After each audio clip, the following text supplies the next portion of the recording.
তৈরি করে। বন্ধুরা, আপনাদেরকে নিয়ে আসছি মেঘনা পাড়ের পূর্ব পাড়ের সবচেয়ে বড় জমিদার বাড়ি দেখাতে। চৌধুরী বাড়ি এটা, ইনার অনেক কীর্তি আছে, একে একে সব জানতে পারবেন।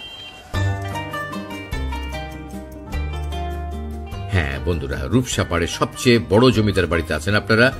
জমিদার বাড়িতে ঢোকার আগে এক নজরে দেখে নিন রূপসা জমিদার বাড়ির বাইরের অংশটা।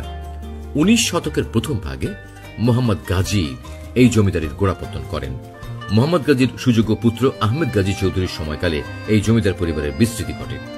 সাধারণভাবে জমিদার বলতে মানুষের মনে যে ছবি ভেসে ওঠে, আহমেদ গাজী সেই ধরনের জমিদার ছিলেন না। প্রজাহিতৈষী এই জমিদার তার কাজের মাধ্যমে নিজেকে একজন বিশিষ্ট সমাজসেবক হিসেবে প্রতিষ্ঠিত করেছিলেন।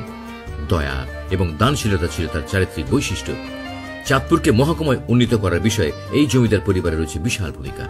শিক্ষা বিস্তারে, চিকিৎসায়, ডাক যোগাযোগে, বাজার প্রতিষ্ঠা, ঘাট প্রতিষ্ঠা, রাস্তা নির্মাণ, মসজিদ, মাদ্রাসা, স্কুল, কলেজ প্রতিষ্ঠা সহ নানান সামাজিক জনকল্যাণমূলক কাজে এই জমিদারের নাম অনস্বীকার্য। ব্রিটিশ ভারতের চাঁদপুর থেকে লাকসাম হয়ে আসাম যাওয়ার রেল লাইন নির্মাণে রূপসা জমিদারের অবদান ইতিহাসে লেখা থাকবে। দেখছেন নানাবিধ গুণে গুণান্বিত চাঁদপুরের ফরিদগঞ্জের রূপসা জমিদার বাড়ি।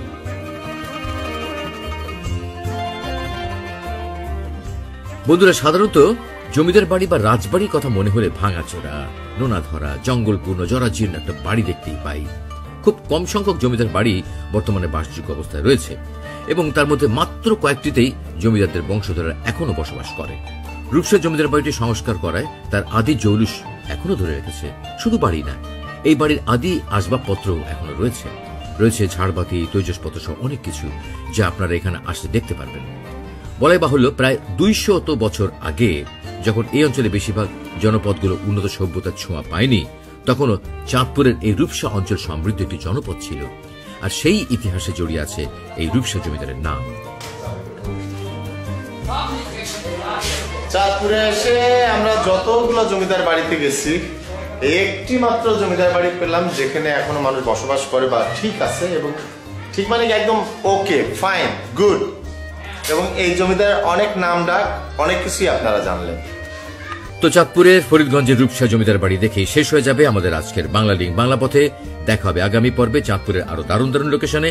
সাথে থাকার আমন্ত্রণ জানিয়ে আজকের মতো বিদায় নিচ্ছি। ভালো থাকুন, সুখে থাকুন। আপনি কে? আমি এখানে দেখশুন করি, সম্পূর্ণ কেয়ারটেকার। মানে আপনাকে আমরা যদি কেউ আসি এটা বেড়াতে, তাহলে আপনাকে খুঁজলে পাওয়া যাবে। জি, আপনার কাছে তথ্য পাওয়া যাবে বা ঘুরে দেখতে চাইলে আপনাকে জানালে হবে। বন্ধুরা, আপনারা যারা আসতে চান, যদি কখনো আসেনি, আর ভাইয়ের সাথে, ভাই আপনার নামটা আরেকবার। আমার নাম জয়নাল আবেদিন ভাইয়ের সাথে যোগাযোগ করতে পারেন।